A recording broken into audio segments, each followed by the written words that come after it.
레위기 26장 14절에서 26절까지 이 말씀입니다.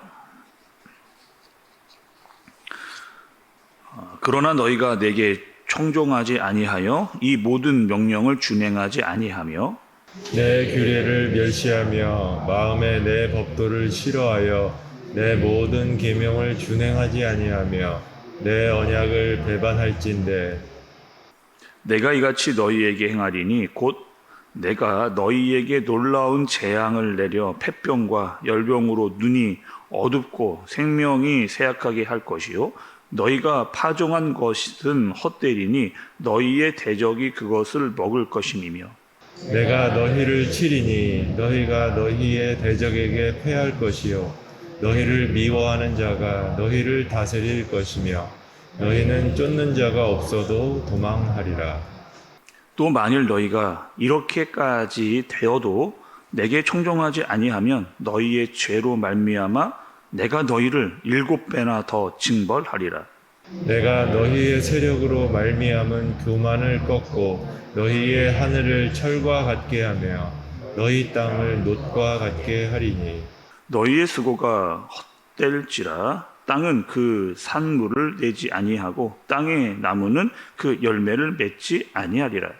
너희가 나를 거슬러 내게 청종하지 아니할진대 내가 너희의 죄대로 너희에게 7배나 더 재앙을 내릴 것이라. 내가 들짐승을 너희 중에 보내리니 그것들이 너희의 자녀를 움키고 너희 가축을 멸하며 너희의 수요를 줄이니 너희의 길들이 황폐하리라.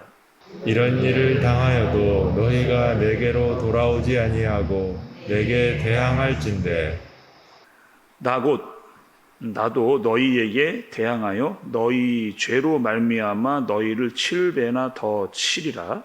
내가 칼을 너희에게로 가져다가 언약을 어긴 원수를 갚을 것이며 너희가 성읍에 모일지라도 너희 중에 연병을 보내고 너희를 대적의 손에 넘길 것이며 함께 보겠습니다.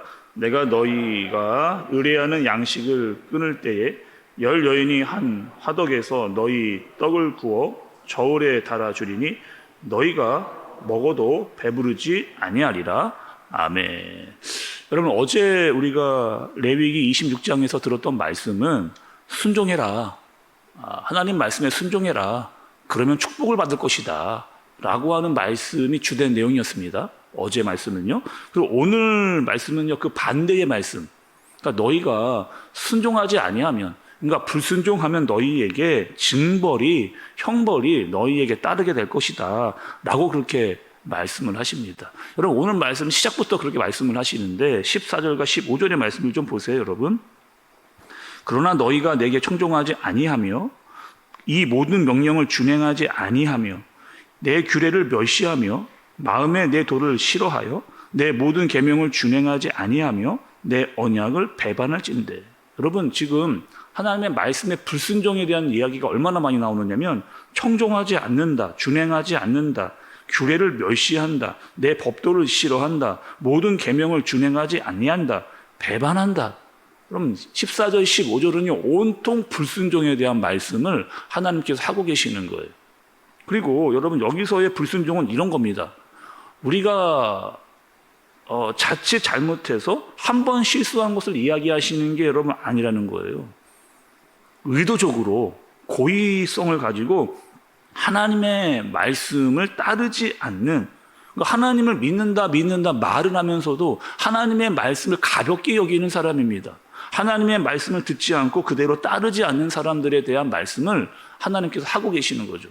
불순종의 대가가 이렇게 될 것이다. 특별히 여러분, 지금 레위기는 어떤 상황이다? 가나안에 들어가기 전에, 그러니까 하나님께서 너희에게 주시고자 하는 땅에서 축복을 얻을 건데 오히려 너희는 하나님의 말씀을 듣지 않을 경우에는 이러한 형벌이 너희에게 임할 것이다 라고 하나님께서 말씀을 하고 계시는 겁니다. 특별히 여러분, 그 하나님을 멸시하고 하나님을 배반하는 것 중에서 가장 중요한 것 중에 하나가 있는데 이것은 무엇일까요, 여러분? 하나님이 뒷전으로 밀리는 겁니다. 그러니까 내 안에서 하나님을 가장 중요하게 여기고 하나님 중심으로 살아가야 되는데 자꾸 하나님이 우선순위에서 뒷전으로 밀리는 거예요. 예를 들면 여러분, 우리가 어제 말씀 살펴보았던 우상숭배가 바로 그런 거죠. 여러분, 우상숭배라고 하는 것은 어떠한 우리가 모양을 만들어 놓거나 형상을 만들어 놓고 거기다가 막 절을 하고 뭐 기도를 하고, 물론 그것도 여러분 우상숭배라고 할 수도 있습니다. 그런데 더 중요한 것은 나도 모르게 들어오는 우상이 내 안에 있다는 거예요. 그게 뭡니까 여러분? 하나님보다 내 안에 하나님보다 더 중요하게 여기는 것이 내 안에 생겨나게 되는 거죠. 그러니까 하나님을 믿는다라고 이야기하면서 하나님을 따르기보다 내가 중요하게 여기는 것만을 만나면 그것을 선택하게 되는, 그럼 그것이 바로 내 안에 있는 우상이라 이야기를 할 수가 있는 겁니다. 그래서 하나님께서 불순종을 하게 되면 어떠한 일이 일어나게 되었느냐, 16절에 보니까 재앙이 일어나는데 여러분 16절의 말씀 보세요. 내가 이같이 너희에게 행하리니 곧 내가 너희에게 놀라운 재앙을 내려 폐병과 열병으로 눈이 어둡고 생명이 쇠약하게 할 것이요 너희가 파종한 것은 헛되리니 너희의 대적이 그것을 먹을 것이며, 이렇게 얘기해요. 너희의 병, 또 너희의 생명이 약해지게 될 것이다. 또 파종한 것을 먹지 못하게 될 것이다. 여러분, 이렇게 이야기하는 거죠. 이 파종하는 것을 먹지 못한다라고 하는 것은 여러분 이런 뜻이에요. 내가 많은 수고를 했는데 수고한 대로 거두지를 못하는 겁니다. 1년 내내 내가 땀을 흘리고 노력을 했는데 그 수확의 대가를 제대로 얻지 못하게 할 것이다 라고 이렇게 이야기를 하는 거죠. 내가 아무리 잘하고 내가 아무리 잘 보호하려고 해도 그 모든 것들이 다 허사가 될 것이다. 여러분, 굉장히 무서운 이야기잖아요. 내가 애쓰고 노력한 만큼의 대가를 얻어야 되는데 그렇게 하지 못하게 하겠다. 1년 내내 너희가 열심히 노력을 해도 그 모든 것들이 다른 사람에게 넘어갈 것이다 라고 하는 무서운 이야기를 하나님께서 하고 계시는 겁니다. 또 너희는 대적에게 멸망하게 될 것이다. 대적에게 패하게 될 것이다. 너희를 미워하는 자가 너희를 다스리게 할 것이다 라고 하는 말씀을 하고 계시는 거죠. 그러니까 무엇보다 여러분, 하나님을 믿는다라고 하면서 하나님을 따르지 아니하면 우리에게 가장 무서운 죄가 형벌이 있는데 그것은 무엇이냐? 내 안에 평안이 사라지는 겁니다.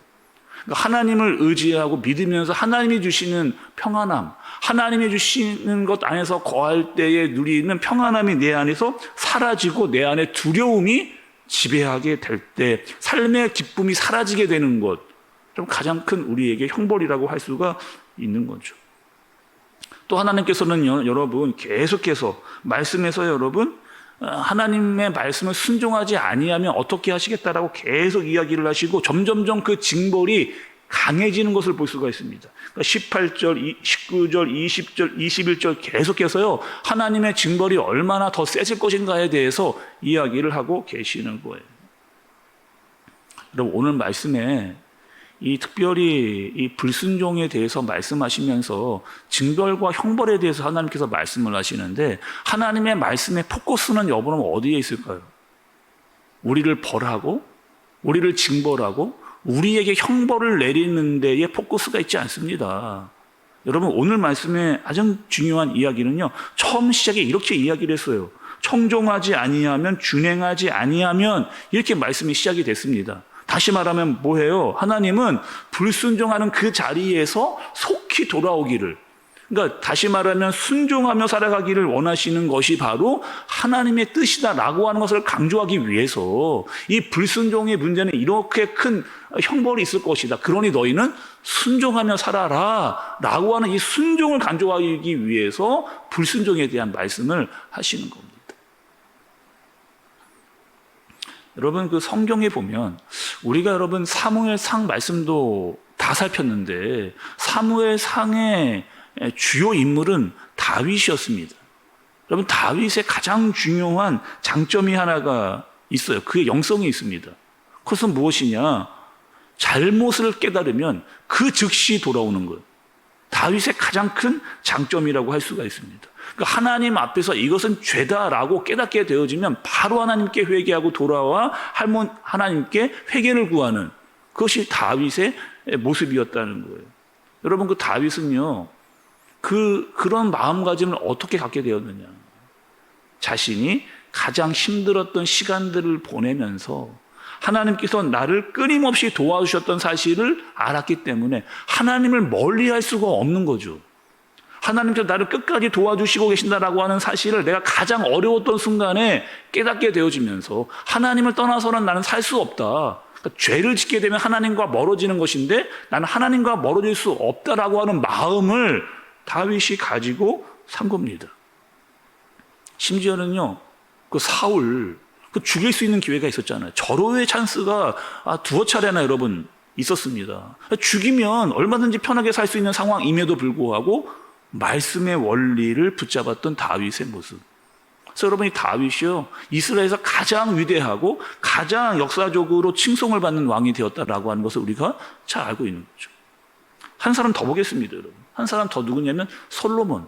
솔로몬은 누구예요? 다윗의 아들입니다. 그리고요, 다윗에게요, 정말 화려하고 잘 정비되었던 나라를 고스란히 물려받은 사람이 바로 이 솔로몬이라고 하는 사람이에요. 처음의 시작은 아주 좋았습니다. 아주 처음의 시작이 좋았어요. 그리고 모든 것들이 다 준비되어져 있었습니다. 거기다가 처음에 겸손하기까지 했어요. 또 일천번제를 하나님께 드리기도 했던 사람입니다. 근데 갈수록 이 말년이 되니까 이 솔로몬이 갈수록 망가지는 여러분 모습 우리가 볼 수 있어야 되는 거죠. 여러분 어떻게 했어요? 여러분 왜 솔로몬은 이렇게 망가졌을까 할 정도로까지 잘못된 길로 계속 가는 거예요. 왜요? 하나님의 말씀을 자꾸 잊어버리는 겁니다. 자꾸 내 생각대로 살아가는 거죠. 그래서 이 솔로몬의 말년을 보게 되면은 수많은 첩들을 거느리면서 거기에 빠져서 자신의 중심을 잃어버리는 그런 잘못을 빠지는 사람이 바로 이 솔로몬. 또 솔로몬의 아들도 여러분, 르보암도 여러분, 채 3년 동안 밖에는 왕위에 있지를 못했습니다. 결국에 여러분, 이 불순종의 삶을 살다가 이 나라가 쪼개지는 가장 큰 아픔을 경험하게 되는 겁니다. 오늘 여러분, 말씀이 우리에게 끊임없이 묻고 있는 아주 중요한 질문이 있습니다. 어떻게 살 것이냐? 순종하며 살 것이냐? 아니면 불순종을 하면서 잘못된 길로 빠질 것이냐? 여러분, 정말 순종하며 살면 좋겠는데, 하나님의 말씀을 따라 살면 좋겠는데, 번번이 이것에 대해서 잘못하고 실수하는 경우들이 너무나 많이 일어나요. 언제부터 시작이 되느냐? 창세기 때부터 그랬습니다. 여러분, 창세기 때요, 아담과 하와만 봐도 하나님이 순종하라 이야기를 했는데 선악과를 따먹고 불순종을 합니다. 그러니까 그들의 인생이 행복했느냐? 행복하지 않았잖아요, 여러분. 결국에 하나님이 주신 모든 것들로부터 쫓겨나는 그런 아픔을 경험하게 되는 겁니다. 여러분, 하나님께서 처음 천지 창조를 하시고 아담과 하와에게요, 아무것도 하지 말고 너희들은 그냥 노예처럼 일만 해라 라고 하실 수도 있는 분이에요, 처음부터. 근데 하나님은 그걸 원하시지 않았습니다. 끊임없이 사람들과 인격적인 관계를 맺으면서 자발적으로 하나님을 사랑하고 하나님의 말씀에 따르며 살기를 하나님께서는 처음부터 원하셨던 거죠. 여러분, 오늘 하루 하나님의 말씀에 순종하고 하나님과의 깊은 관계를 가지고 살아가는 저와 여러분들 되어지시기를 바랍니다. 세상에 나아가면요, 선악과를 따먹을 수 있는 그런 죄 가운데 빠질 수 있는 기회가 우리에게 너무나 많아. 그러니까 여러분, 우리가는요, 하나님의 말씀을 잘 기억하고 그 말씀대로의 순종이 있는, 그리고 어떠한 선택의 순간마다 순종의 말씀을 따를 수 있는 저와 여러분들 되어지시기를, 그래서 하나님과의 관계 속에서 하나님이 주시는 복을 누리면서 살아갈 수 있는 저와 여러분들 되어지시기를 예수님의 이름으로 축복합니다. 기도하겠습니다. 하나님 아버지, 세상은 불순종에 빠지기 쉬운 시대입니다. 하나님의 말씀에 집중하고 민감하지 않으면 이내 내 마음과 생각 속에 세상의 소리가 들려오는 시대입니다. 하나님, 그럴 때마다 내 마음이 심란하고 복잡하게 되어집니다. 오늘 말씀을 잘 기억하게 해주시고 하나님의 말씀으로 순종의 삶을 살아가도록, 주의 말씀을 잘 듣고 준행하며 주님을 더욱더 의지하는 삶을 살아가는 오늘 하루가 되어지도록 주님께서 우리를 붙잡아 주옵소서. 예수님의 이름으로 기도드리옵나이다. 아멘.